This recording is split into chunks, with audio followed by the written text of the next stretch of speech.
Bonjour, on est le dimanche 9 mai 2021 avec une journée qui se passe très très bien parce qu'en fait on a une forme de chaleur extérieure. La température a été complètement bouleversée au niveau des températures parce que la clarté, je vous ai dit que ça fait au moins un mois qu'on a de la clarté avec bien sûr parfois des pluies, parfois des vents violents, mais on a eu une bonne clarté. Et donc ça c'est au niveau des UV, ça nettoie pas mal de choses, je peux vous le dire. Au niveau notamment des infections, les UV permettent justement de tuer certains germes.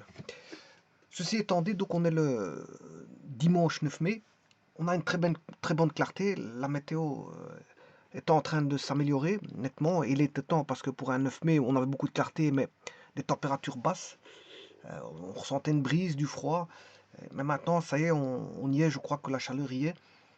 Pour autant que ça ne va pas se bouleverser instantanément et changer complètement la donne. En tout cas, pour l'instant, tout se passe correctement en cette matinée du 9 mai 2021. Je vous propose ici un énoncé, donc démontrer que la tangente en P à E. Alors, E, qu'est-ce que c'est? Ben, c'est une ellipse, hein. C'est l'ellipse qui est ici, vous voyez qu'elle est notée E. C'est l'ellipse qui est là. Il est noté E juste au-dessus, c'est l'ellipse. E pour ellipse.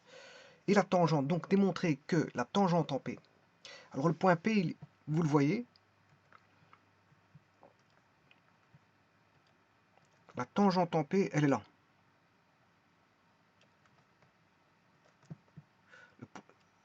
Enfin, le point dont est issue la tangente, ce point P est là. C'est ce point P. Donc il est sur l'ellipse, P appartient à l'ellipse. P appartient à E. Et on a démontré que la tangente en P issue du point P à l'ellipse et la tangente issue du point Q, et alors le Q est sur le cercle de grand diamètre. Q appartient au cercle de grand diamètre dont le nom est gamma. Le cercle s'appelle gamma et l'ellipse s'appelle E. Voilà pour la connaissance de notre environnement. Donc on a 2 points, on a 4 objets en fait, plus un repère orthonormé bien sûr qui est posé. On a un aéro, et alors c'est une ellipse centrée. C'est une ellipse centrée à l'origine. Donc on a un repère orthonormé qui est posé, on a un point P qui appartient à l'ellipse, un point Q qui appartient au cercle, gamma. On a bien sûr avant toute chose une ellipse et un cercle, donc on a quand même quelques objets. Hein. On a 3 points qui est O, P, Q, O étant l'origine du repère. On a un système d'axes XY, donc on a deux droites là, deux droites orientées. Donc vous voyez qu'on a quand même quelques éléments dans le plan. Et le plan il s'appelle pi ici. Voilà, ça c'est pour l'existence des éléments dans le plan. Bon, maintenant, qu'est-ce qu'il demande? Démontrer que la tangente en P à Q, ça c'est l'énoncé, hein. C'est ce qui se passe dans l'énoncé, j'ai l'énoncé ici, vous avez l'énoncé en face de vous, c'est ça, il n'y a rien d'autre. Hein. Il n'y a rien d'autre dans l'énoncé, c'est ça. Vous avez ça dans l'énoncé. Donc on demande de démontrer que la tangente en P à E et la tangente en Q à gamma se coupent sur l'axe des abscisses. Bon, l'axe des abscisses, c'est l'axe des X. Hein. L'axe X, c'est l'axe X. Bon, ce qui veut dire qu'il faut faire une construction. C'est ça que je vous disais que l'énoncé, il est là, il n'y a rien de plus. Vous devez faire la construction et voir que, déjà observer, que si vous faites une tangente issue du point P, passant par le point P, si vous voulez, allez, une tangente à l'ellipse. Alors, une tangente, c'est qu'un seul point d'intersection. Et c'est une droite, bien sûr. Donc, elle est infinie dans les deux sens. Ça, c'est la tangente que je vais appeler tangente. Une droite, généralement, c'est petit d. Si vous écrivez petit a, ce sont des droites. Si vous écrivez grand A, grand D, ce sont des points. Si vous écrivez des rondes, E ronde, H ronde, ce sont des courbes. Bon, on peut appeler aussi gamma, la courbe. Donc ici, je vais mettre petit t, cette tangente, issue du point A, non, je m'excuse, issue du point Pour abréger les choses, je vais mettre directement tangente à l'ellipse. Elle est issue du point P, mais elle est tangente à l'ellipse. Alors l'axe des X, je vais faire un prolongement de l'axe des X. Et on se retrouve avec un point d'intersection ici. Bon, maintenant, quand est-ce qu'il n'y aura pas de point d'intersection? Vous aurez compris, c'est quand le point P sera au sommet de l'ellipse. Donc sur le petit, voilà, sur le sommet, en Y.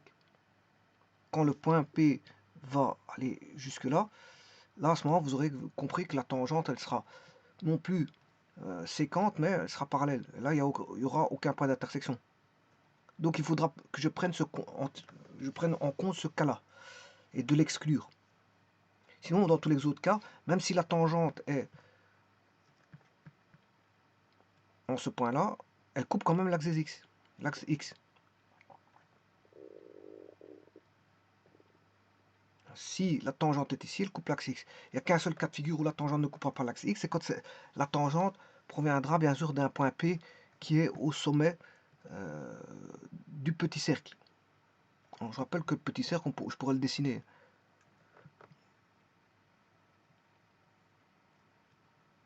Il y a le cercle de grand diamètre qui est représenté, qui est gamma, et je pourrais représenter le cercle de petit diamètre. Voilà. Donc on a, si vous voulez, de A et B. A et B dans l'équation d'une ellipse. Vous aurez x carré.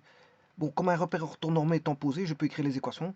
Comme c'est une parabole centrée et qu'elle est horizontale, A plus grand que B. On a A plus grand que B. Et l'équation, c'est une équation à deux variables du second degré qui va s'écrire sous cette forme-là. Bon, ça, c'est l'équation, si vous voulez, de l'ellipse. L'ellipse, c'est ceci. Bon, mais il y a aussi une autre tangente. L'autre tangente, c'est celle qui est issue de Q.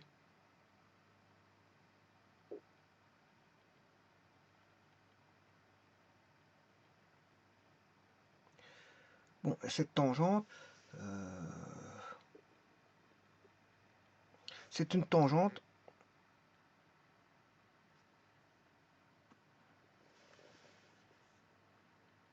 à Q.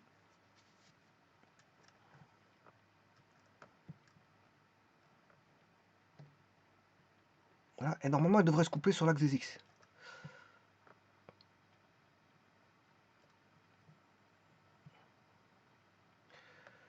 Et le point de coupure, je peux appeler le point de coupure PQR, je vais l'appeler S.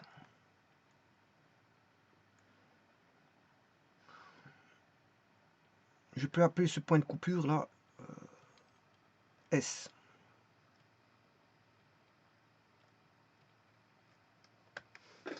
Donc il faudrait montrer ça, que la tangente à l'ellipse issue de P et la tangente, simultanément, la tangente issue de gamma, issue de Q, la tangente à gamma issue de Q, oui, la tangente à gamma, je vais l'appeler T gamma, qui est le T cercle, c'est la tangente au cercle. La tangente au cercle que voici. Donc il y a T gamma et TE. Et ça, c'est pas l'énoncé qui vous le donne, hein, je vous le dis tout de suite. Vous devez vous-même construire tout ça. Ça, c'est déjà une observation, ce que je viens de faire. C'est le fait de l'observation, enfin de l'énoncé, de ce que préconise l'énoncé.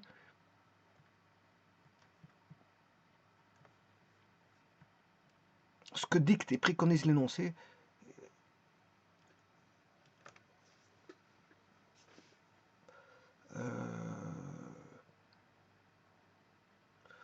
Dicte justement qu'on a tous ces objets-là dans le plan pi. Mais que les tangentes n'y sont pas. Hein. Les tangentes n'y sont pas. Voilà, c'est vous qui devez construire l'énoncé, parce que le seul dessin que je vous avais, c'est celui qu'on avait tout à l'heure, hein, sans les tangentes. C'est le dessin sans les tangentes. Alors là, je vais mettre la tangente, le nom de la tangente, c'est la tangente à l'ellipse. Donc appelons TE la tangente à l'ellipse, T gamma la tangente au cercle. Bon, la tangente à l'ellipse issue du point P et la tangente au cercle issue du point Q. Alors je vous rappelle que le point Q, il est juste au-dessus de P. Hein. Ils ont même abscisse. Hein. Ils ont même abscisse. Oui, ça c'est un fait que vous pouvez observer. Ils ont même abscisse. Ils ont même X, si vous voulez. Si par exemple Q, le point Q, je dis que c'est X1, Y1, et que P c'est X2, je vais le faire ici, P c'est X1, bon, pour ça il faut que j'efface. Si je dis que P c'est X1, Y1 et Q X2, Y2, eh bien X1 égale X2. Parce qu'ils ont même abscisse. Et ça c'est une astuce qu'il faudra faire très attention parce que c'est, je veux dire, quasi de là que va venir toute la, voilà, la démonstration. Donc il faut démontrer que ça se coupe sur l'axe des X. L'axe X, on a un point donné qui est S. Eh bien, on peut déjà, avant de faire une quelconque démonstration, voyons voir sur GeoGebra ce que ça peut donner. Alors, j'ai mis ici, bon, je vais enlever ce qui est présent sur GeoGebra avant de commencer quoi que ce soit. Voilà. On a un plan, on a un repère orthonormé qui est posé sur GeoGebra, vous le voyez, bon, il est un peu trop grand, je vais le réduire. Alors, la première des choses qu'il faut faire, c'est de créer, bon, le cercle, le grand cercle et l'ellipse. Chose que je vais faire tout de suite. Je crée le cercle, mais au travers d'un curseur. Voilà. Alors, le curseur, il va de 0 à 20. Hein. Le curseur, il va de 0 à 20. Alors, ce que normalement, je ne dois pas avoir. Je ne peux pas avoir de tangente pour l'instant. Ouais. Je ne sais pas comment ça se fait que j'ai déjà une tangente. Bon, on va aller éliminer cette tangente. Oui, il y a encore des points qui ne sont pas...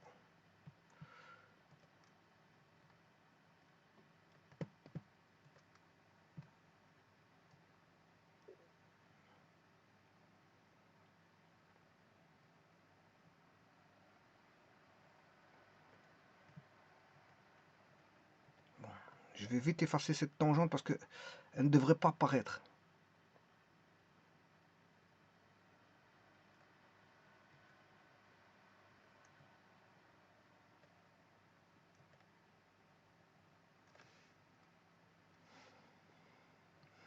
Recherchons.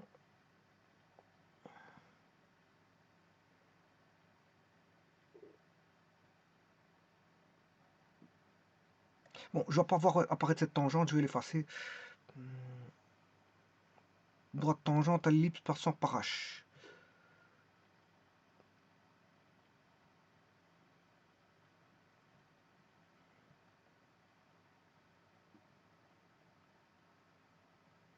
Je ne vois pas où est cette tangente, donc je vais l'effacer. Elle ne m'intéresse pas. Je l'efface. Je ne vois pas où elle apparaît. Donc voilà. Donc par contre, l'ellipse est là. Donc vous voyez que je peux faire varier le A, c'est x sur a carré. Le A ici, si le A vaut 0, vous n'avez plus rien. Bien sûr, le B il vaut 0. Hein. Pour l'instant, le B il vaut 0. Alors, pour manipuler le B, ben, je remets un second curseur. De cette manière-là, je peux manipuler et le A et le B. Donc, le B permet de l'allonger verticalement. Voilà, et le A permet de l'allonger horizontalement.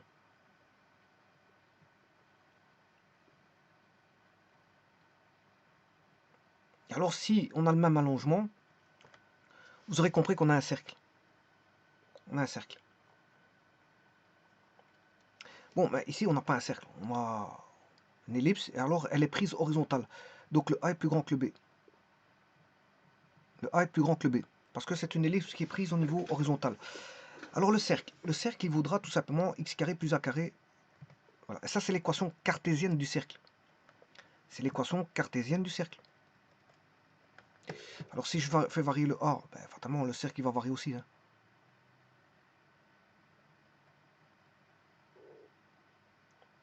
Voilà. Et si A égale B, ben, on a deux cercles, l'un dans l'autre.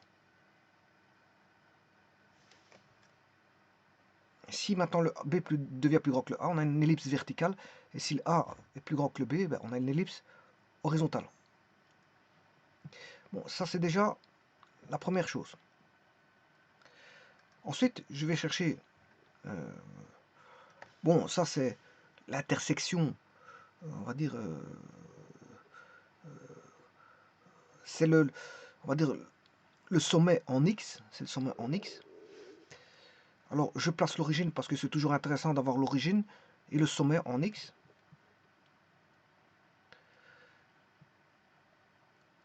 Et ça, c'est le sommet en Y. Donc, j'ai le sommet en X, le sommet en Y, et c'est magnifique d'avoir tout ça. Voilà. Et alors, je peux tracer...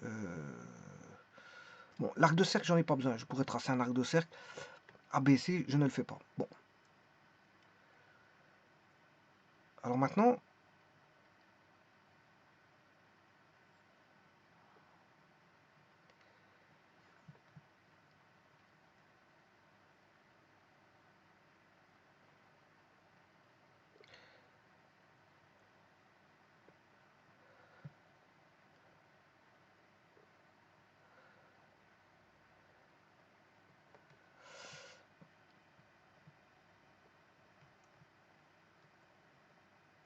je place le point P.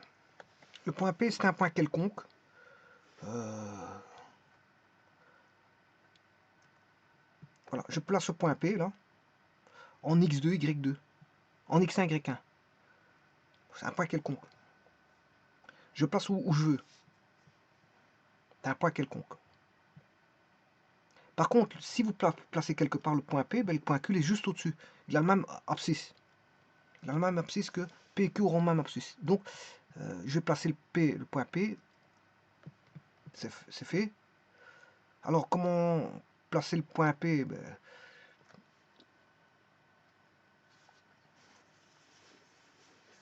le point P a été placé...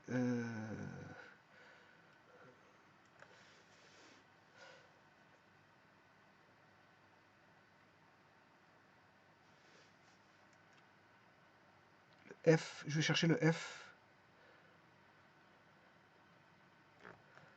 Oui. Alors, le point P, je vais vous dire, parce que ça demande des explications. Hein. Bon, alors, je mettrai d'abord le point Q, et puis je vous explique tout ça.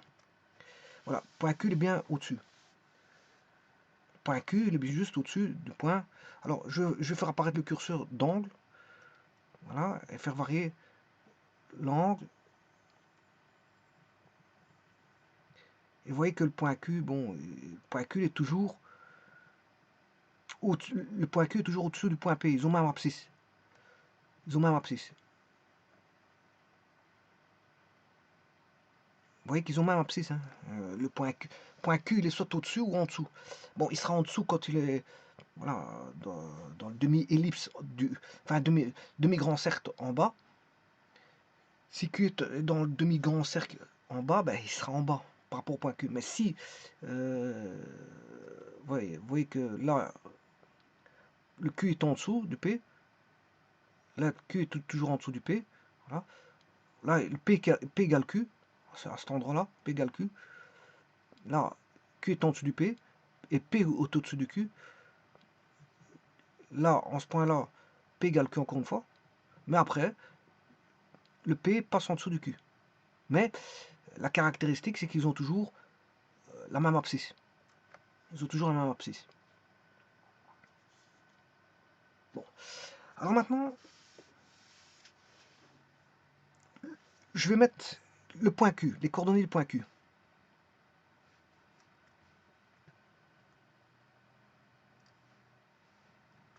Et c'est là qu'il faut être très vigilant. Il faut être très très vigilant par rapport à ce qu'on fait. Parce que le point nodal du problème, il est là. Hein. Après, ça devient facile. Mais une fois que vous avez compris ce que je vais vous montrer ici, tout devient facile. Donc on a le point P, qui a une coordonnée, si vous voulez, cartésienne. X1, Y1. Q a une coordonnée X2, Y2. Mais on sait bien que x1 égale x2. Donc, ce qui veut dire que ces deux C sont les mêmes, x1 égale x2. Ce qui va différer, c'est au niveau des y. Bon, mais il est facile de trouver le point Q. On va le faire par rapport à l'équation, on va dire, paramétrique. L'équation paramétrique du cercle. Alors, vous savez très bien qu'un cercle centré, quand on a un cercle centré, l'équation cartésienne, ben, c'est R cosinus phi. R cosinus phi, je vais prendre phi pour l'angle, l'anomalie excentrique. Je vais l'appeler phi. Bon, on n'appelle pas ça pour un cercle, mais on appelle le phi pour l'anomalie excentrique pour l'ellipse. Voilà. Donc, quand vous avez ceci, un cercle centré à l'origine, mais pour trouver un point Q, ben, c'est simplement de la trigonométrie. Hein. Quand vous faites de la trigonométrie, vous avez déjà un cercle trigonométrique. Donc, il suffit d'aller chercher ce que vous faites en trigonométrie. On aura, bien sûr, si le cercle est de rayon A, on aura A cosinus phi. Donc, ce qui se mesure en X, c'est le cosinus, et ce qui se mesure en Y, c'est le sinus. C'est ce que vous faites en trigonométrie. En trigonométrie, bon, simplement, le cercle est de rayon 1, donc le A vaut 1 en trigonométrie. Le A vaut 1 en trigonométrie. Donc c'est A cosinus phi. Bon, maintenant, s'il était décentré, vous devez rajouter, bien sûr, une translation qui est A plus, enfin, R, qui est voilà, je vais appeler ça, s'il y avait une translation en plus, si on n'est pas en 0, 0, on est décalé. Par exemple, s'il est décalé, le cercle est décalé par rapport à l'origine, il se trouve en alpha, il se trouve, le centre est en alpha bêta. À ce moment-là, vous aurez compris qu'il faut décentrer. Alors, on aura alpha plus A plus R cos, A cos phi plus A sin phi. C'est juste, je veux dire, une translation. Hein. Vous rajoutez un vecteur de translation et c'est le centre qui va voilà, se décaler. Mais de toute façon, on n'a pas ça ici. On a ici un cercle central l'origine. Un cercle central l'origine. Donc on n'a pas de translaté si vous voulez. Donc ça ne m'intéresse pas. Cette équation ne m'intéresse pas. Par contre, ce qui m'intéresse le plus, c'est de se dire que là, le x1 égale x2. C'est ce que je vais traiter. Donc, ce qui veut dire que je fais d'une pierre deux coups. Le Q, je vais tout exprimer par rapport donc, à l'angle phi, je vous l'ai dit. Phi, tout va être exprimé par rapport à l'angle phi.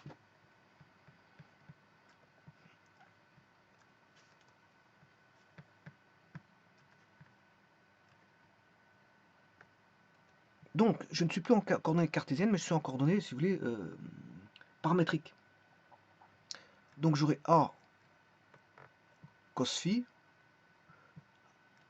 A sin phi.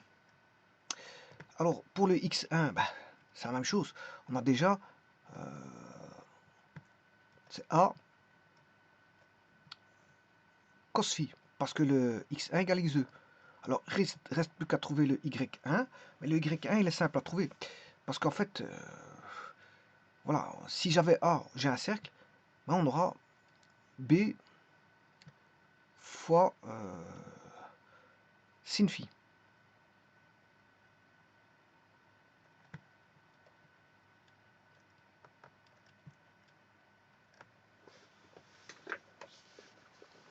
Donc, on aura l'un qui vaut A cos phi, x1 égale A cos phi, y1 A sin phi, enfin, c'est x2, ça c'est x2, hein. x2, y2, voilà, il y en a un, vous voyez que c'est plus ou moins la même chose. Bon. Jusque-là, tout va bien, il n'y a pas de problème pour ça. Bon, maintenant, il ne faut pas confondre avec l'anomalie excentrique. Hein. Alors, je vous rappelle que l'ellipse, avec l'anomalie, enfin, ce que je vais vous montrer, il ne faut pas faire une confusion avec une certaine chose. Je vais vous le montrer. Quand vous avez ça ici, le point Q, il se trouve où? Le point Q dont je vous parle ici, il est juste en dessous ou au-dessus, ça dépend. Hein. Si on est, voilà, c'est ce point qui est là. C'est le point qui a la même abscisse, si vous voulez. Là, on a point P. Il est soit au-dessus, ça dépend si on est dans le demi-ellipse, au-dessus de l'axe des X ou en dessous de l'axe des X. Et à un moment donné, ils se confondent. Q égale P. C'est au niveau des points, là, je vous l'ai montré tout à l'heure. Ils se confondent ici. Mais le Q, il est au-dessus du P quand on est au-dessus de l'axe des X. Et quand on est en dessous de l'axe des X, ben c'est le contraire. Le Q est en dessous de P.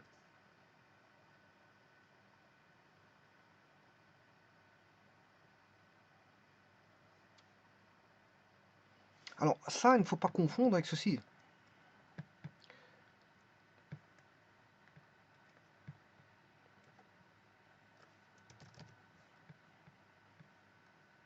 Généralement, quand on donne l'anomalie excentrique, voilà, c'est ça. L'anomalie excentrique donne ceci. Donc, il faut faire attention. Vous allez avoir un angle alpha. À ce moment-là, le P se trouve là. Il est plus au-dessus. Enfin, le P, il est là, là, ici, à ce niveau-ci. Et le Q, il est là-bas. Ne pas confondre les deux cas de figure. Alors, je vais vous montrer ça sur GeoGebra parce qu'ici, c'est vrai qu'on ne voit pas très, très clair. En tout cas, vous voyez ces équations-là, elles sont bonnes. Hein. Je vais vous montrer, je vais vous le prouver. Mais c'est que P est au-dessus ou en dessous. Ou parfois égal s'il est sur les à côté ici. Eh bien, on va déjà faire ça. Et puis, je vais vous montrer l'autre cas de figure. Alors, donc, ça va dépendre de bêta. Alors, ce bêta, regardez bien que A cosinus bêta 1,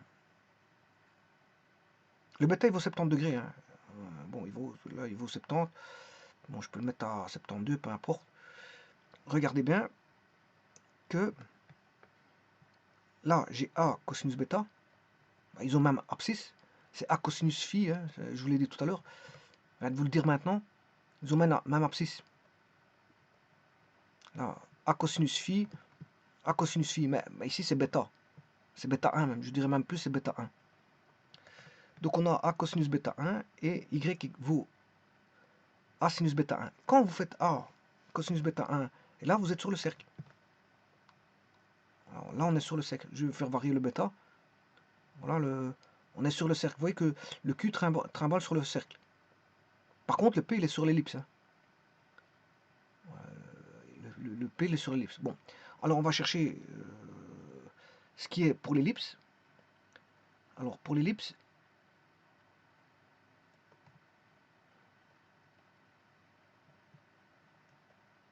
alors E c'est l'autre point. C'est l'intersection avec l'ellipse, c'est la deuxième intersection. Mais le E ne m'intéresse pas.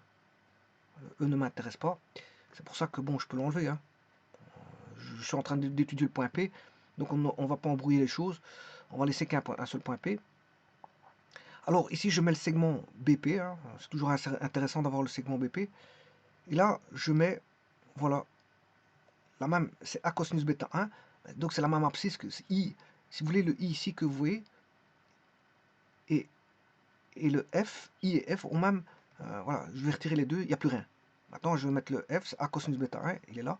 Si je l'enlève, je peux l'avoir par rapport à l'autre de l'ellipse. Ça, c'est pour l'ellipse. Ça, c'est ellipse. Ils ont même X. Hein. Si vous voulez, qu'est-ce que je fais là? Ben, je dis qu'il y en a un, il vaut A cosinus phi, c'est pour l'ellipse. Je crois que c'est I, et l'autre, pour le cercle, qui s'appelle F. Donc, mais on aura deux fois A cosinus phi. C'est normal parce qu'il y en a un qui appartient à l'ellipse et l'autre qui. Mais je les mets tous les deux quand même. C'est ça que je suis en train de vous expliquer. Donc là, ça c'est le P, je ne peux pas l'enlever. Là, ça c'est le I. Ouais, ça c'est celui-là de l'ellipse. Voilà. Et celui du cercle, c'est F. Voilà. Ils ont même abscisse. Maintenant, moi je vais mettre tous les deux, bon, parce que ça me dérange pas. Ouais, il est un peu plus fort parce que il y en a deux, il y en a deux dessus. Par contre, bon, je connais le Y. Pour le cercle, c'est A sinus phi. Mais pour l'ellipse, je vous dis que c'est B sinus phi. Et voilà. Et donc là, j'ai bien le point P. J'ai bien le point P. Donc maintenant, vous voyez, le point P défini en coordonnées paramétriques. Comme Q, avec un seul an qui est bêta 1, qui est phi, si vous voulez. C'est le phi. Mathématiquement, je l'appelle phi, mais sur GeoGebra, il s'appelle bêta 1. Donc là, vous voyez que ça ne dépend que de cosinus et sinus. Mais il y en a un, c'est A cosinus phi, A sinus phi pour le cercle. Enfin, le x, l'abscisse, c'est A cosinus phi. Et l'ordonnée, c'est A sinus phi. Et pour l'ellipse, c'est A cosinus phi, même abscisse que le cercle. Par contre, l'ordonnée, c'est B sinus phi. Et le B est plus petit que le A. Donc c'est normal que le P soit en bas. Maintenant, quand ça passe négatif, qu'est-ce qui est plus petit? Ben, en valeur absolue, c'est normal. Quand on passe de l'autre côté, ici, ben, le Q est, on va dire, plus petit que le P. Le Q est plus petit que le P. Alors on pourrait faire une étude de signe et voir pourquoi. Se dire, voilà. Mais le A est toujours plus grand que le B.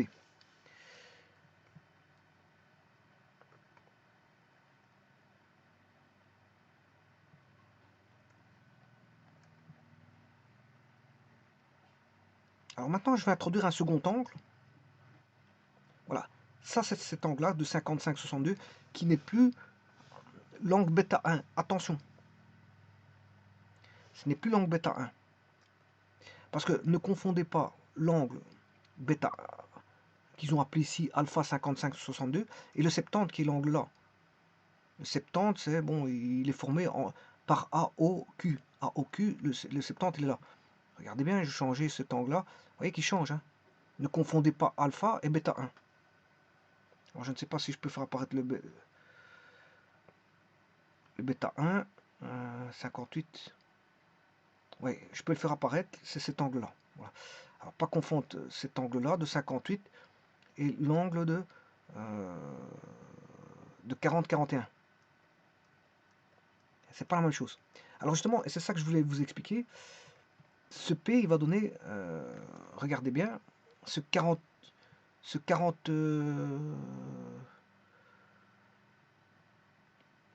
angle de, bon, je vais retirer le 58 pour mieux voir. Ce 40-41, il donne toujours P aussi. Hein. Donc je peux exprimer le P par rapport à 58, mais par rapport à 40-41.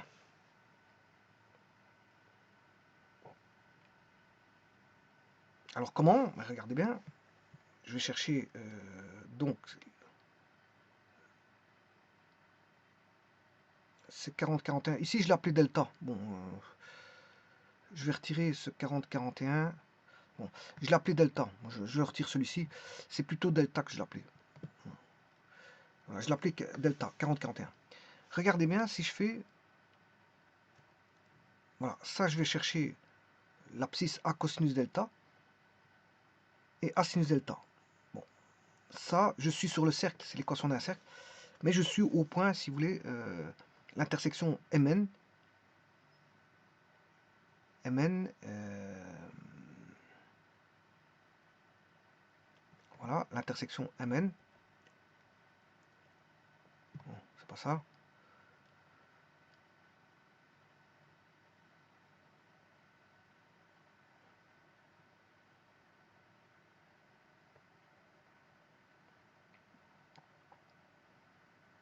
Enfin, je vais mettre un point d'intersection, c'est pas un problème. Donc, c'est le point, je vais le remettre. Hein. Il faut bien comprendre ce que je raconte ici, parce que c'est pour pas faire de confusion. 40-41.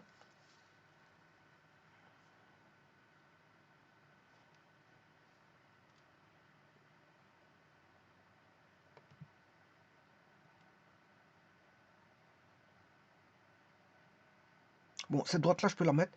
Elle réunit tout simplement l'origine à P. Pourquoi pas, ça me dérange pas. Elle rejoint l'origine à P.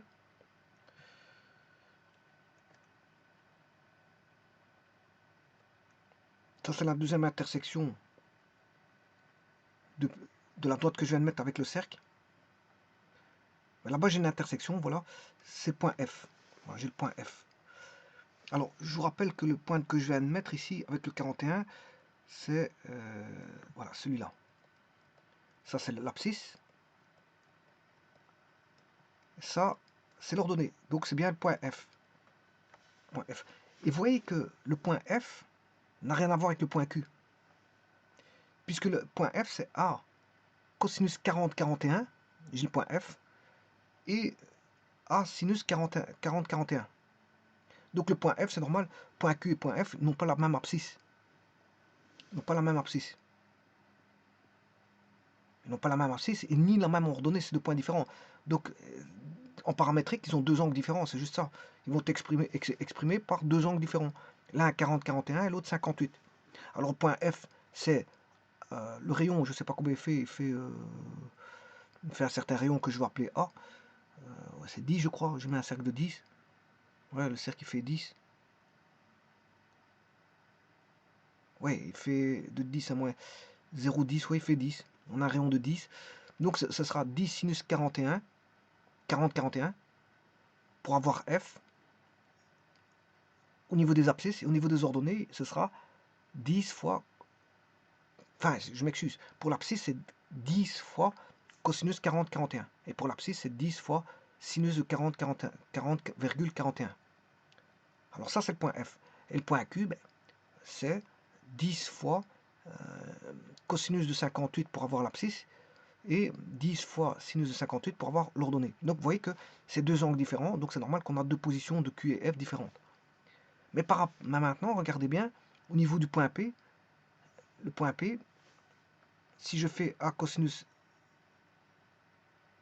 delta, qui est 40, 41, voilà, PQ, je fais l'intersection PQ, voilà, j'ai le point G. Donc si vous prenez 40, 41, 40, 41, vous allez voir le point G. Donc qui est en dessous de F, ce qui est tout à fait normal. Hein. Donc vous aurez toujours, si vous prenez les équations A cosinus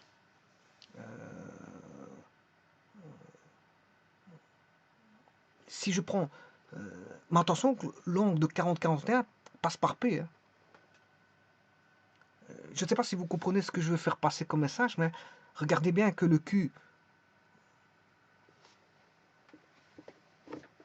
Bon, je vais essayer de tenter de faire...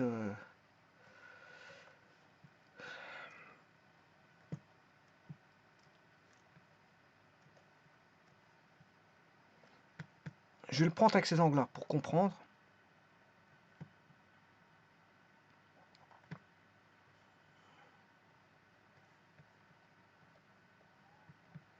Je dois mettre le grand cercle.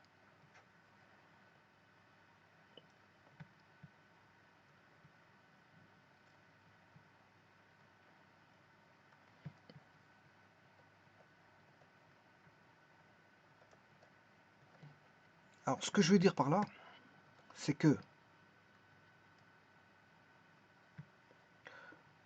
pour avoir le point P, le point Q,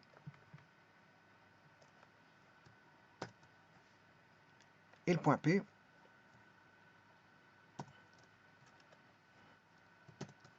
eh bien, ouais, je m'excuse, le Q est au-dessus. Hein. Le Q il est justement au-dessus. Le Q il est là. Donc je vais chercher une droite.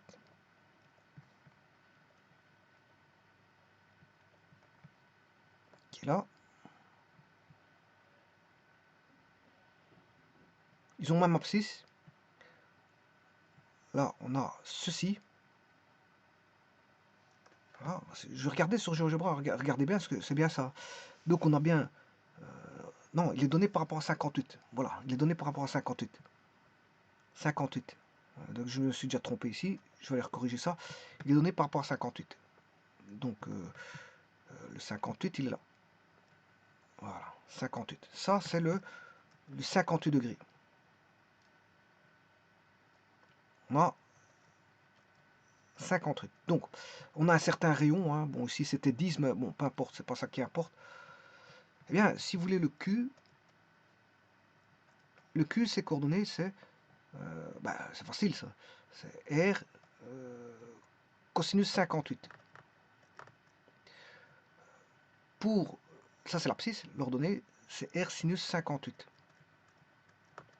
Ouais, mais le P, Ben, ils ont même abscisse. R cosinus 58. Et là, il faut aller chercher le B. Sinus 58. Alors le B, c'est le petit cercle. Il y a le grand cercle qui est A. Le R ici, comme le grand cercle qu'on connaît, c'est A. A est plus grand que B. Hein. Donc on aura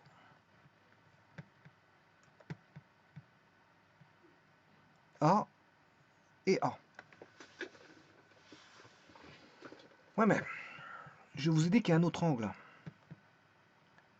Il y a un angle de 40, je sais plus combien. 40, 41. L'angle en bleu, il est de 40, 41. Alors si je fais A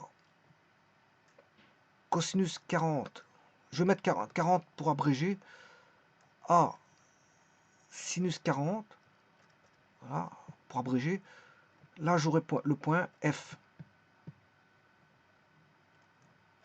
C'est le point F que j'ai appelé F. Et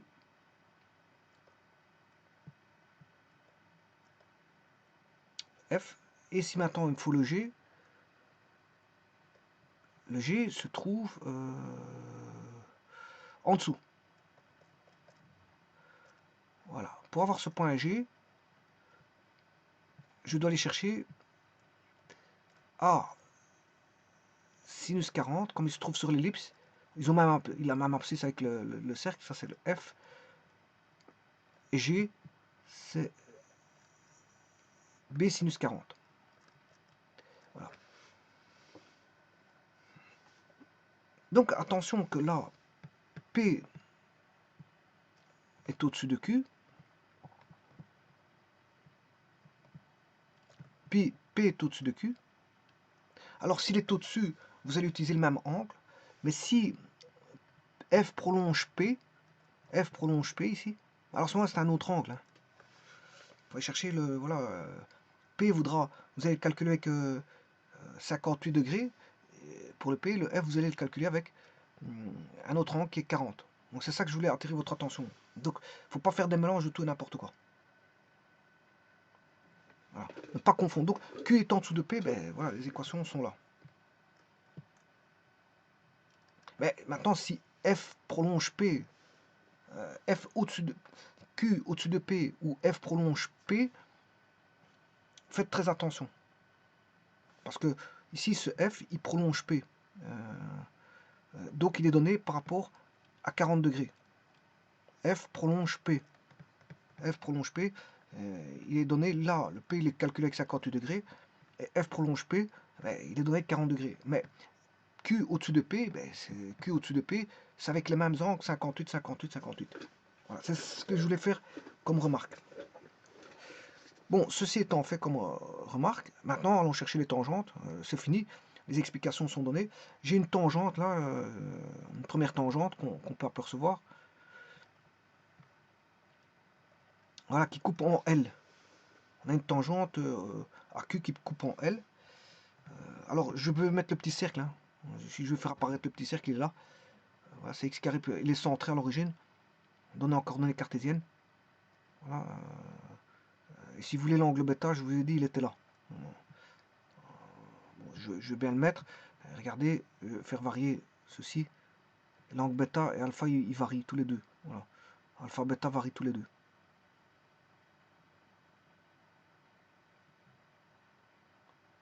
Voilà. Ben, je l'ai effacé pour ne pas encombrer au niveau des angles. Alors, je vais mettre l'intersection de l'ellipse. Alors, je vais tout ramener à... Voilà, ici, dans le premier cadran. Faire un zoom. Et moi, ce qui va m'intéresser, c'est de voir maintenant les tangentes. Parce que je vais m'intéresser aux tangentes. Donc, la première tangente, au cercle, elle coupe en L. Maintenant, je vais aller chercher la tangente à l'ellipse. Voilà, ça, le point P, c'est un point de tangence. Hein, voilà, un point de tangence.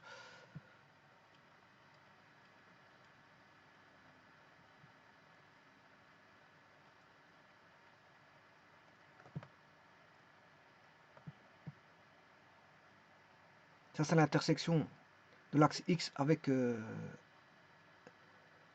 tangente au cercle. Ouais, ça, c'est une tangente spéciale. C'est quand, à cas de figure, on aurait 90 degrés. On aurait alpha vaudrait, non, je dirais alpha vaudrait 0.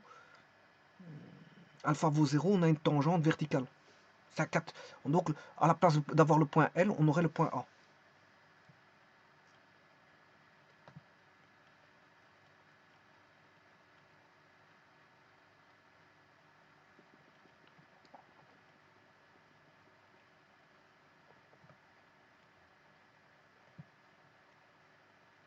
Et ça, c'est un cas de figure en cours spécial. Si phi vaut 90 degrés, ben, on a une parallèle.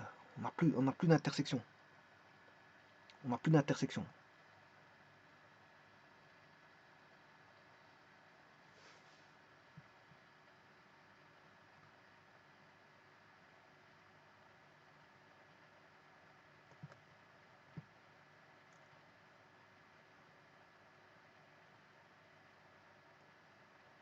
Bon, mais il me manque une tangente. C'est là, je vais aller chercher la tangente, passant par P à l'ellipse. Voilà.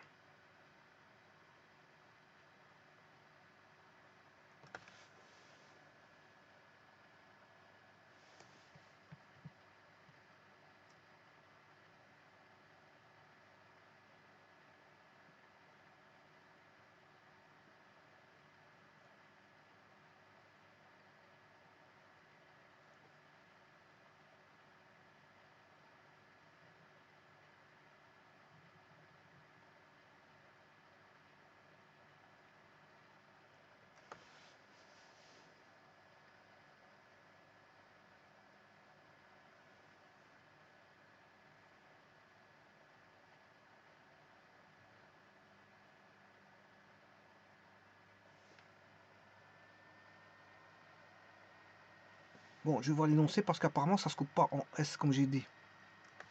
Démontrer que la tangente en P à E et la tangente en Q à gamma.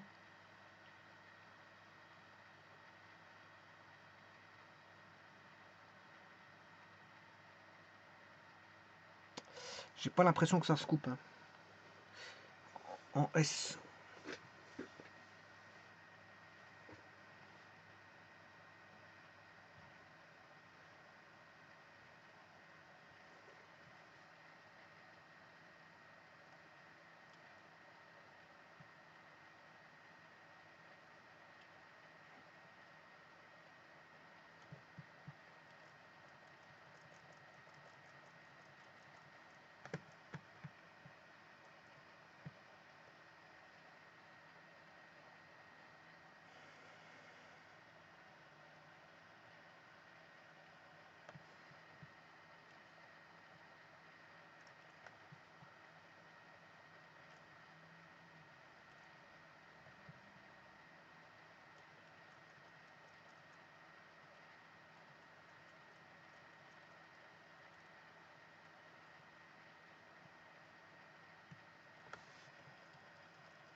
Bon, je vais mettre les tangentes. Oui, ça c'est pas la tangente. J'ai fait la tangente en P. En H. La tangente en H. Je vais remettre la tangente en. Oui, la tangente est mal placée. Je vais mettre une tangente. Et là, ça va, ça se coupe en L. Parfait. Alors, je vais vous montrer où ça se coupe. En L. Donc, parfait, ça c'est bon. Donc, je vais changer la couleur. Ça se coupe bien. Parfait.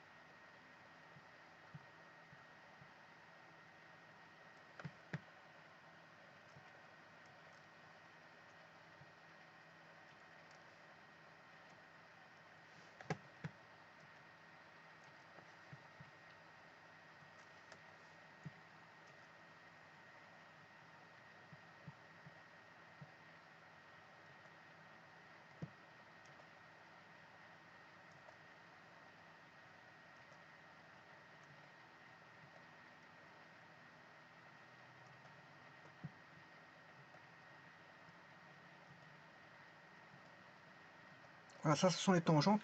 Et vous voyez qu'ils se coupent bien au point L. Donc c'est bon. Tout est bon. Ils se coupent bien au point L. Alors, je vais regarder pour 90 degrés. Je vais le mettre pour 0 degré. 0 degré. Il se coupe au point L. Ben, voilà, il se coupe bien là-bas.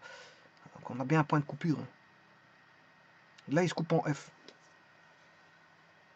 Il se coupe en F. Bon, si je mets à 90 degrés, je vais essayer de la voir. 90, 102, 101. Là, j'ai été un peu trop loin. Je vais essayer de 74.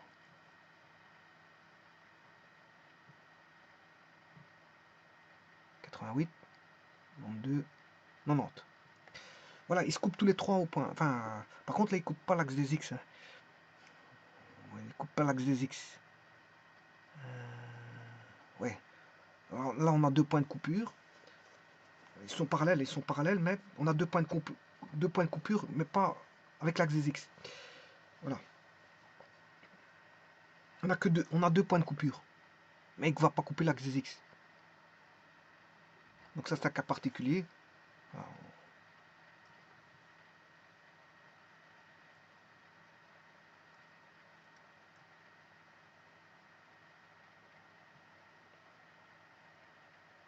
bon, je vais créer une petite animation pour voir un petit peu ce que ça va donner, en espérant qu'elle ne va pas trop vite.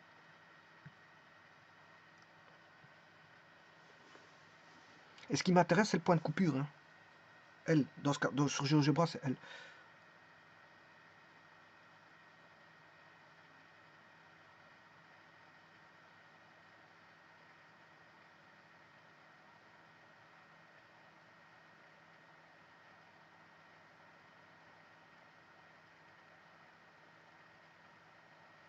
Vous voyez, le point L, il se trimballe sur l'axe des X. Là, il est...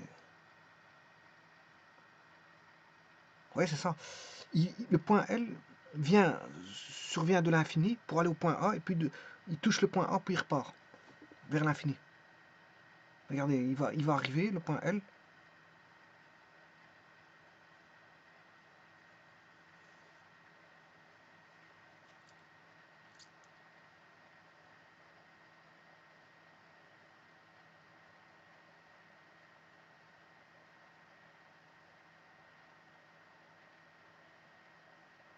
Voilà, le point L, il est là. Voilà, il touche le point A. Voilà, et puis il repart. Puis il repart. Voilà, donc il faut démontrer ça. Donc on a toujours une intersection, sauf ils sont concurrents, oui, sauf quand ils sont parallèles. À ce moment-là, on aura deux qui sont concurrents. Mais là, c'est un cas particulier, hein, je vais vous montrer. Cas de figure, je vais arrêter l'animation pour pas qu'il bloque, parce qu'à un moment donné, il va saturer.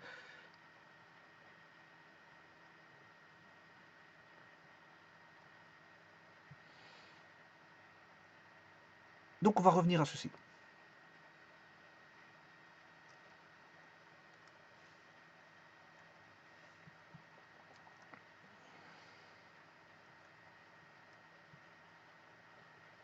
Donc il y aura un point de coupure, comme je vous ai dit, hein, avec l'axe des X.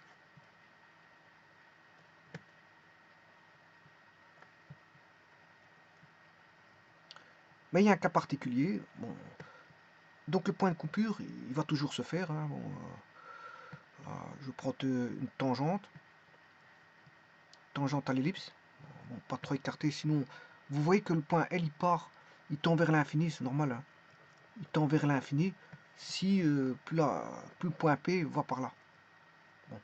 Alors moi, je me rapproche. Et ça, c'est le point A.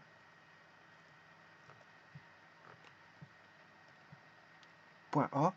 Le point L, bien sûr, c'est mon fameux point de coupure que j'ai appelé S.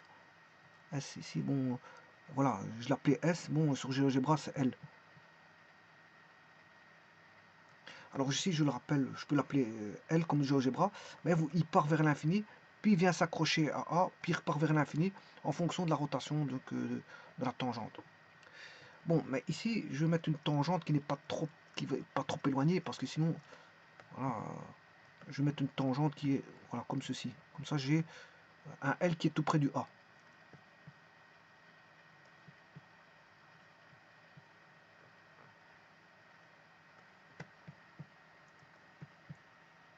Voilà mon point L.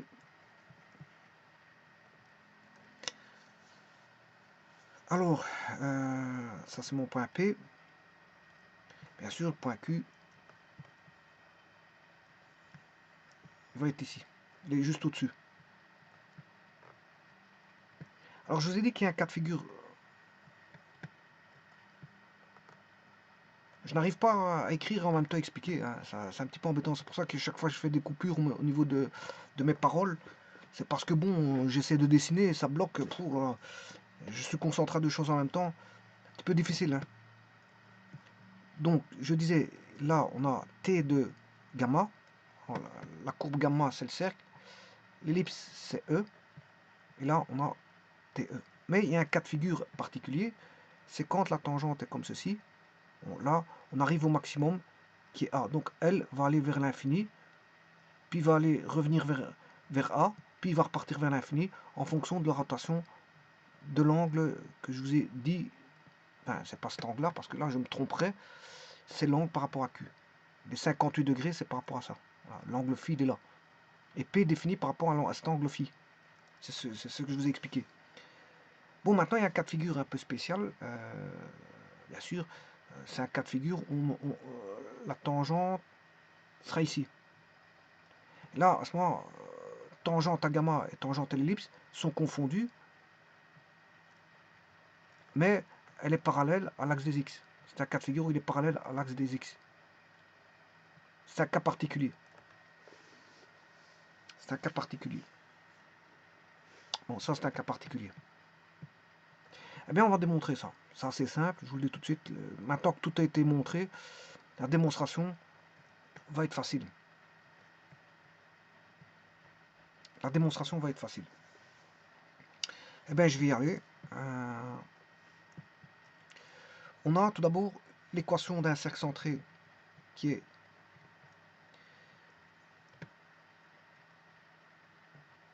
x carré sur a carré plus y carré sur b carré égale 1. Bon, ça, c'est l'équation de l'ellipse, mais je n'ai pas encore mis le a carré, b carré, je vais le faire dans un instant, pour autant que je ne sois pas trop embêté par le pourtour de l'informatique, là. X carré plus a carré plus y carré sur b carré égale 1.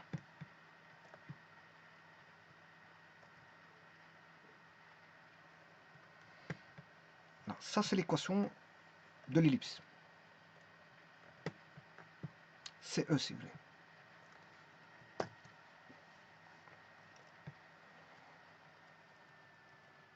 Alors, bien sûr, avec A plus grand que B pour avoir une ellipse qui est centrée, enfin, qui est horizontale.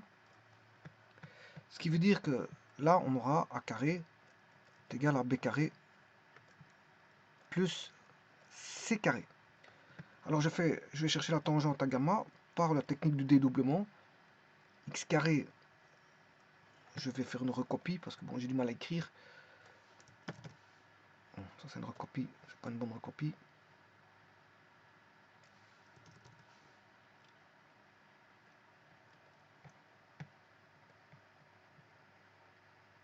Le dédoublement, il suffit de dédoubler le x et dédoubler le y. Bon, et alors l'équation d'une tangente, c'est linéaire, hein, c'est pas du second degré. Hein. Alors quand je dis dédoubler, d'accord, mais là c'est x1, là c'est y1. Alors que vaut x1 ben, vous savez très bien, le x1, c'est le point P. Donc on aura x1, c'est la tangente à... Enfin, ici c'est la tangente à l'ellipse, je m'excuse, je suis en train de faire la tangente à l'ellipse, pas gamma. C'est la tangente à l'ellipse. Donc P, X1, Y1, mais vous connaissez les coordonnées parce que je vous les donné tout à l'heure. C'est le X1, c'est A cosinus phi par rapport à l'anomalie excentrique sur X sur A carré plus Y fois B sinus phi sur B carré égale 1.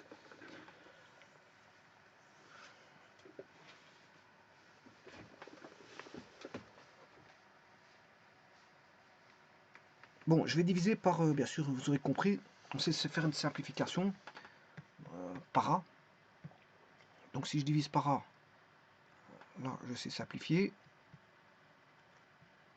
là je simplifie, là je sais simplifier, et là je simplifie.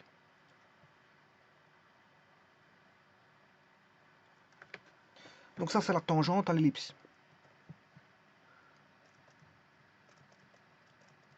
Tangente à l'ellipse. Bon, est-ce qu'on peut encore faire une simplification? Je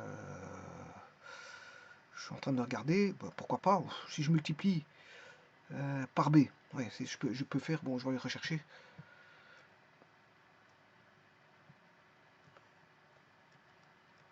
Je vais reprendre ceci.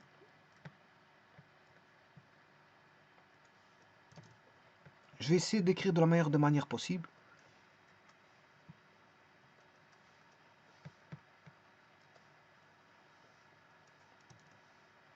Alors je vais multiplier par...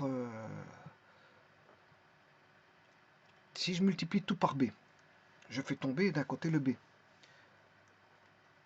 J'aurai du B de ce côté-là. J'ai du B ici. Je n'aurai plus de B là, mais j'aurai une fois B. Puis si je multiplie tout par A, le A là il va tomber, le A il va aller là, et on aura AB. Bon. Ce qui veut dire qu'on aura B cosinus phi x plus A sinus phi y égale A fois B. Ou si vous voulez, si je veux mettre en équation à deux variables, ici c'est linéaire, hein, c'est linéaire parce que c'est l'équation d'une droite, égale 0, ben, là à ce moment-là je fais moins AB égale 0. Moins AB égale 0. Et ça, c'est l'équation de la tangente à l'ellipse.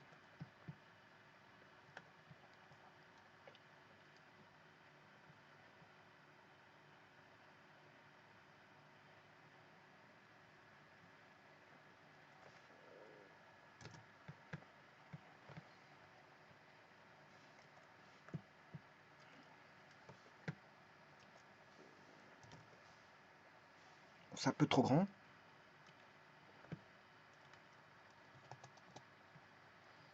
Voilà. Alors c'est déjà une équation de tangente. C'est bien.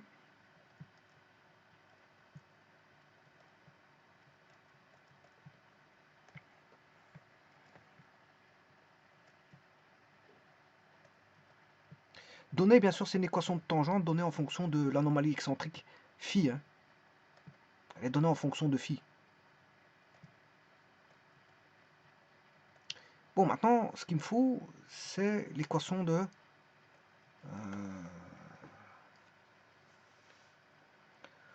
l'équation de... on doit dire que ça concourt, les tangentes concourent en un point, sur l'axe des x. Ils concourent sur l'axe des x. Bon, alors je vais chercher l'équation de la tangente, cette fois-ci, au cercle. Voilà, j'ai l'équation de la...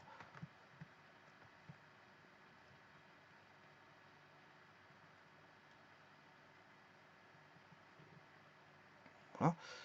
Alors, il y a une tangente qui s'est pas mise en couleur, je ne sais pas pourquoi. Mais je vais le remettre. Alors, la tangente ici en orange a été faite. J'ai l'équation. Maintenant, je vais faire l'équation de la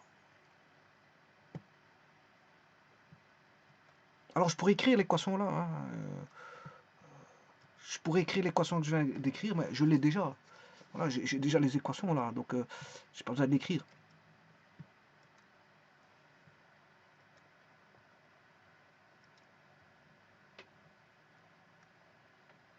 Je pourrais écrire l'équation comme je viens de faire ici, en mettant, voilà, je veux bien le faire, regarder, si j'enlève ceci, non, ça c'est la tangente, ouais, par rapport à l'ellipse, ce que je viens de faire, regardez, je viens de l'enlever, ben, je vais écrire par rapport à ce que je viens de faire, b cosinus phi, x plus a sinus phi y, voilà, je peux l'écrire.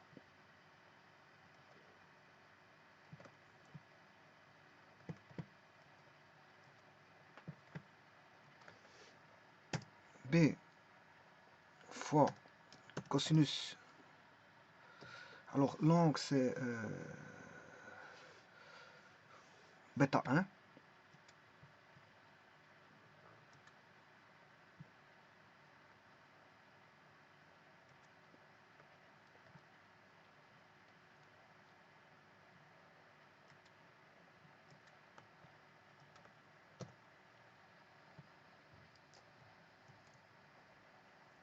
fois x plus a fois sinus bêta 1 fois y moins a fois b égale 0.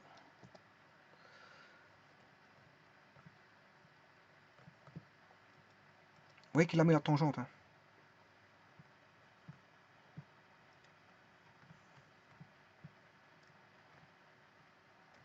Regardez, vous voyez qu'il c'est bien la tangente.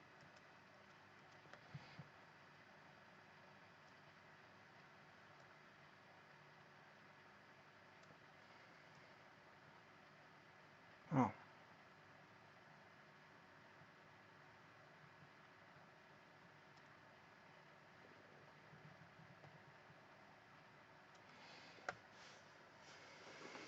La tangente, il a mis.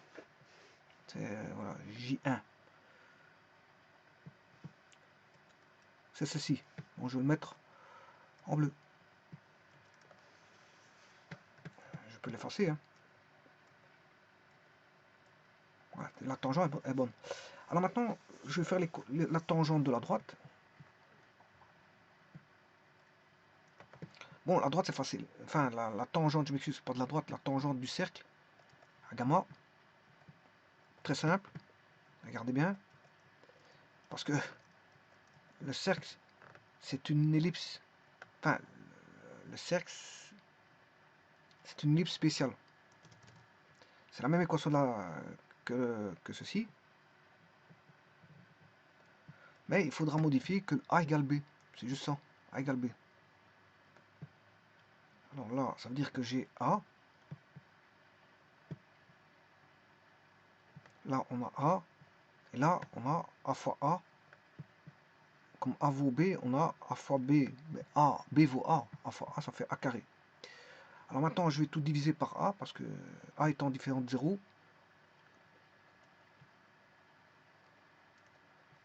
il n'y a plus de carré. Et voilà l'équation de la tangente voilà, au cercle, au grand cercle. Je vais sur GeoGebra, je vais vous montrer ça. Il suffit de dupliquer. Je duplique. Voilà. Et bien sûr, qu'est-ce que je fais? J'enlève B. J'enlève A.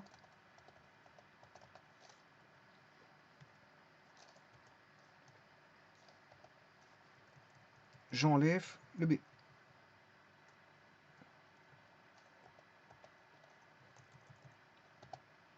Voilà, et ça c'est l'équation K1. K1 qui est ici.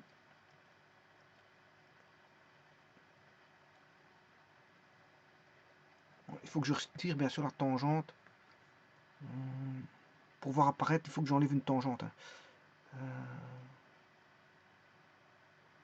La tangente.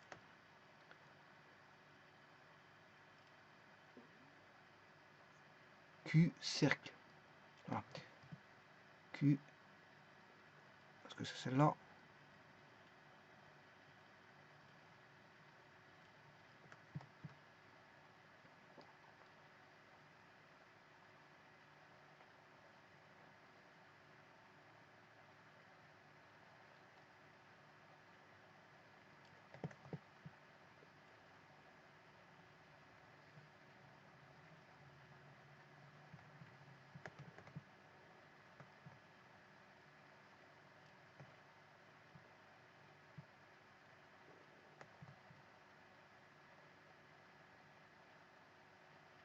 Je vois pas où est-ce qu'elle est cette tangente Q cercle.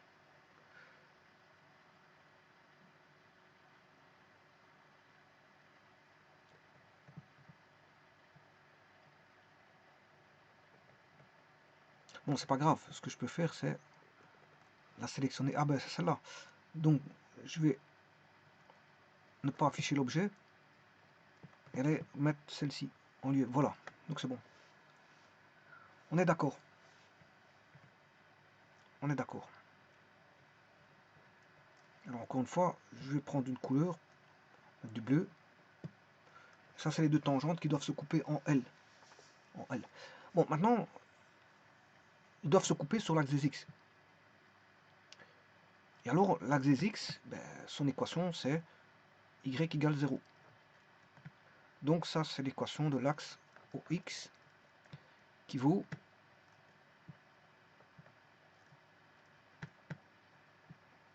zéro x plus une fois y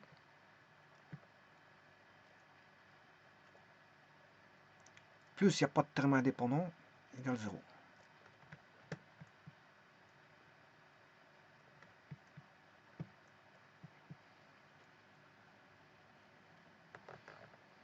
Voilà. Donc là, on a un système d'équations. Là, c'est un système d'équations. Je vais tout de suite le mettre sous forme matricielle pour pouvoir avoir, on va dire, son allure.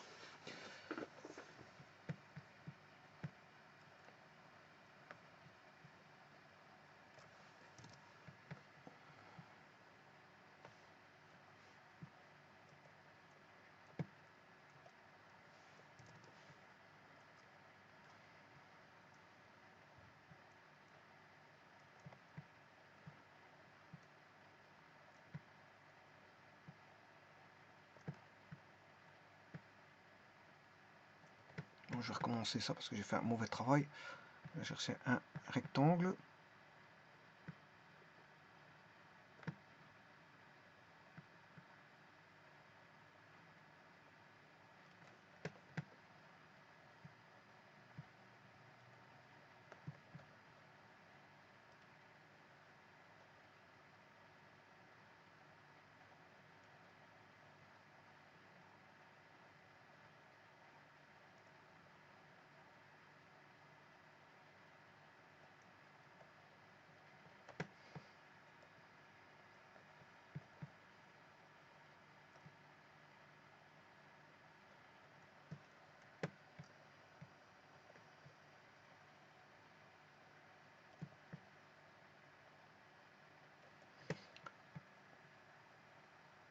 Alors vous aurez compris que là on a 0, là on a 0, là on a 0. Alors qu'est-ce que c'est que ces zéros là? Mais ce sont les zéros qui sont là.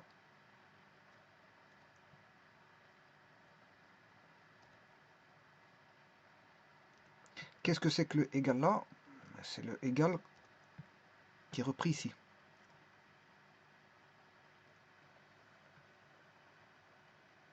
Alors maintenant je vais mettre les variables. On a la variable x, la variable y et le terme indépendant. Voilà, hein.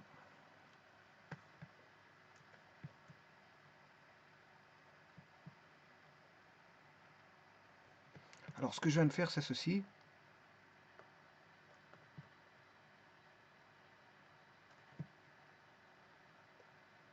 Il n'y a plus de x.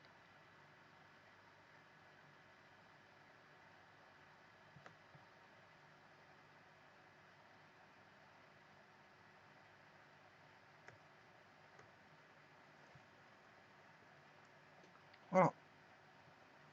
Alors,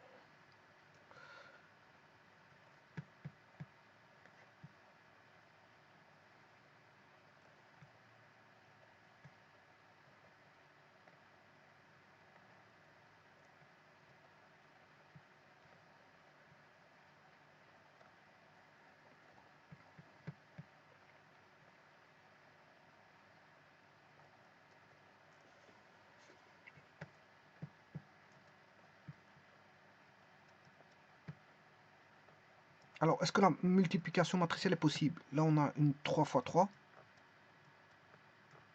Là, on a une 3, 1. Là, on a le résultat. On peut multiplier parce que on a 3 ici et 3 là. Donc, ça, c'est pas un problème. La multiplication matricielle est possible. Et en plus de ça, bon, le résultat va donner une 3, 1. Alors, cette 3, 1, ben, c'est la matrice nulle. La matrice nulle peut se noter θ. Elle se note généralement θ. Alors maintenant, si je fais la multiplication, ben, b cosinus phi fois x, ça fait b cosinus phi x, plus a fois sinus phi fois y, moins ab. Donc on a bien la première équation de départ. Puis je fais la deuxième ligne, je multiplie par la deuxième ligne, hein. Cosinus phi fois x et cosinus phi x, plus sinus phi fois y, ça fait plus sinus phi y, moins a fois 1, ce qui fait moins a. Donc on a bien la seconde équation. Et la dernière, on a bien 0 fois x, ça fait 0x, plus 1 fois y, ça fait 1 fois y, plus 0 fois 1, ça fait 0. Voilà.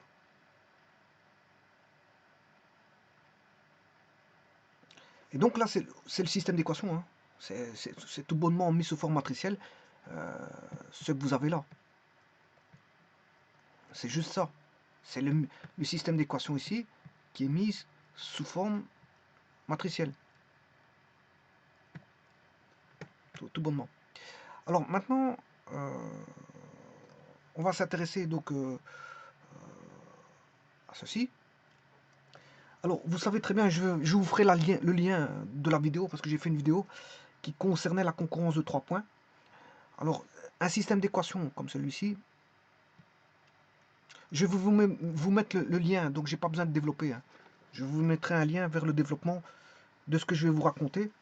Si vous voulez, on a la concurrence, pour avoir la concurrence de 3 droites, et c'est ce qu'on essaie de prouver ici, que les 3 droites se concourent en un seul point. En un seul point. Ça veut dire que concurrence de 3 points, ça veut dire que les 3 points concourent en... Enfin, on a 3 droites, je m'excuse, on a 3 droites. C'est pas 3 points, on a 3 droites.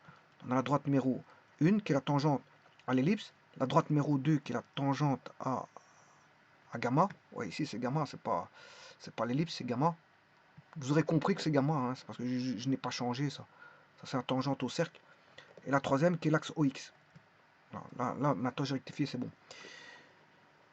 Alors, les 3 droites vont concourir en un point. En un point que je vais appeler P ici, le point P. Enfin, c'est pas le même point. Je l'ai dénommé, enfin, je peux l'appeler S. Alors, on va l'appeler S parce que P, je l'ai déjà dénommé dans le problème. On va l'appeler S ou L comme je l'ai mis dans GeoGebra. Hein. Dans GeoGebra, c'est L. Hein. Donc, 3 droites se concourent en un point. Donc, ils ont un point commun. C'est-à-dire que le système de 3 équations linéaires a 2 inconnus qui sont X et Y. On a 2 inconnus, mais on a 3 équations. Pour que dans les systèmes d'équations linéaires, pour que ce soit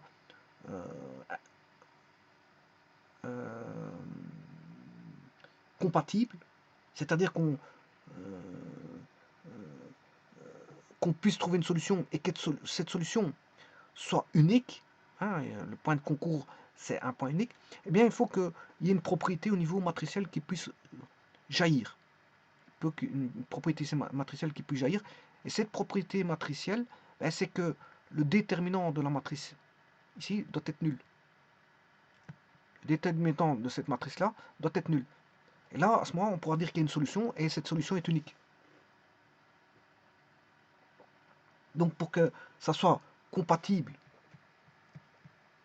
et avoir une solution unique, compatible, c'est-à-dire on peut trouver une solution, mais que cette solution soit unique, il faut faire en sorte que le déterminant de cette matrice-là soit nul.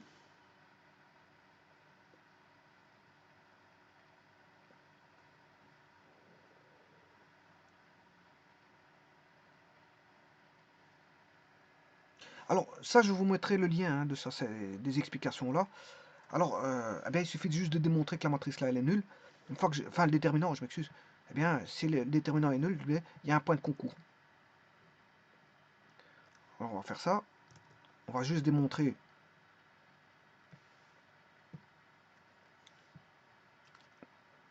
au niveau le déterminant. Donc cette fois-ci, comme ce n'est plus une matrice, mais un déterminant, je vais mettre, voilà, ça veut dire déterminant. C'est plus une matrice. Je vais calculer le déterminant. Alors, je vais aborder la méthode par ce qu'on appelle la méthode des cofacteurs. Donc, c'est une méthode qui est assez simple à utiliser et qui va permettre de réduire euh, le déterminant facilement. Alors, comment fait-on? Ben, ici, je prends choisir une ligne, qui est celle-là.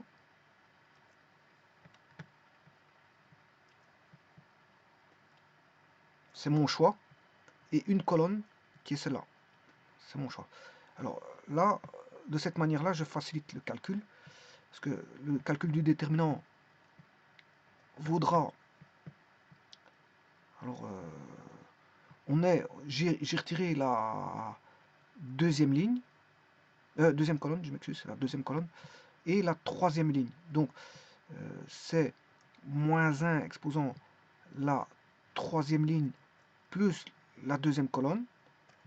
Alors, il faut multiplier par, voilà, cette valeur-là, qui est 1. De toute façon, ici, vous allez me dire que ça ne change pas, oui. Multiplié par le déterminant de la matrice extraite où il n'y a pas d'intersection, c'est-à-dire il reste plus que, il va plus que rester ceci, si vous voulez. Cosinus phi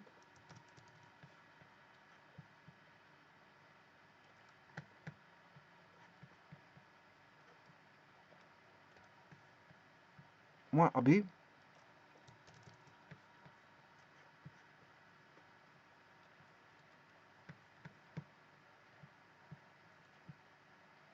cosinus phi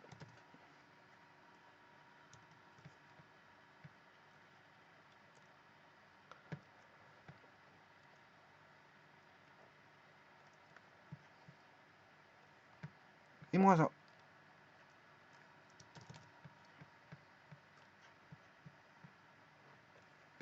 Ah, il faut calculer juste ce déterminant-là.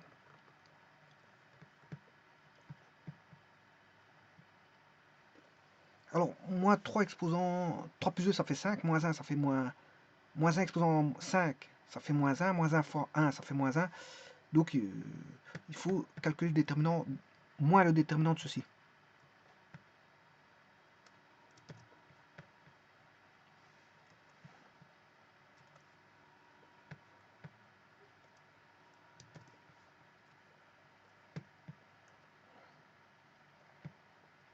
Moins le déterminant de ceci.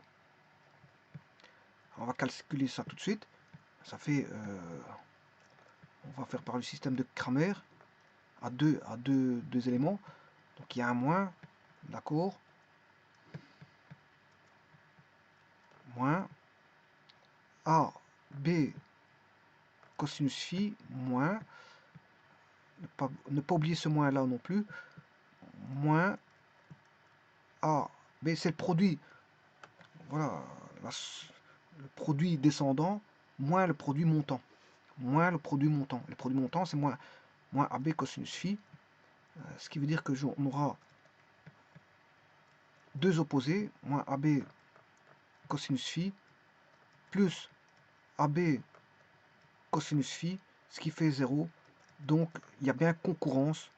Il y a une concurrence. Elle concourt en un point. Bon, maintenant, vous allez me dire, ouais, mais si phi vaut 0, et ça, on va tomber, si phi vaut 0,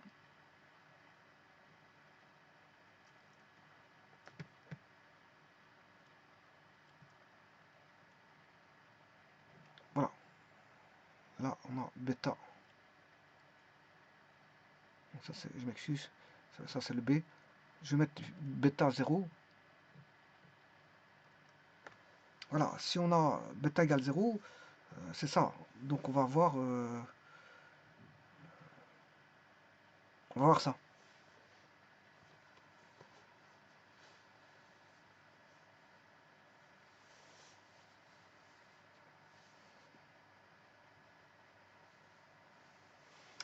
Il suffit de l'inscrire, hein, bêta égale 0. Cosinus phi, sinus de 0, ça fait 0. Donc cosinus de 0, ça fait 1. Donc on aurait... Là, on aurait 1. Si phi vaut 0, là, on aurait 1. Donc on aurait, si vous voulez, là, on aurait B. On aurait B moins A. Et là, phi vaut 0, ça fait 1. Donc on aurait moins AB plus AB, ça fait 0. Donc, on a toujours un point de concours. On aura un point de concours.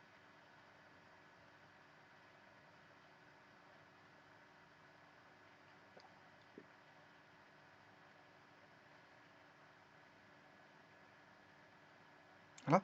Mais maintenant, si phi vaut 90, là on a 0, là on a 0.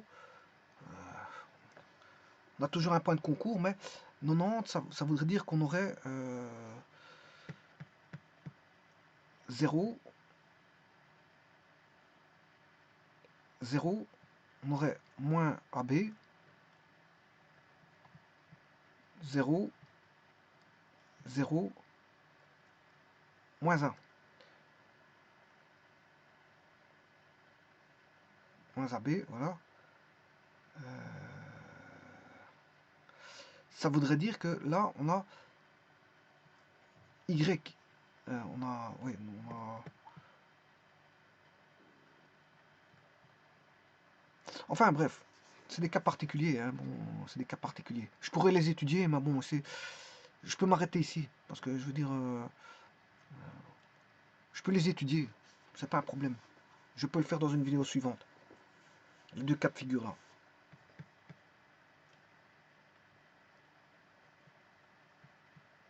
Donc étudier ce cas-là. 0 et 90. Je ne le fais pas ici parce que la vidéo a duré un peu trop longtemps. Je peux faire une deuxième partie. Voilà, je vous remercie. Donc les trois tangentes concourent en un seul point. Il y a des cas particuliers, je les ferai peut-être dans une vidéo à part. Je vous remercie.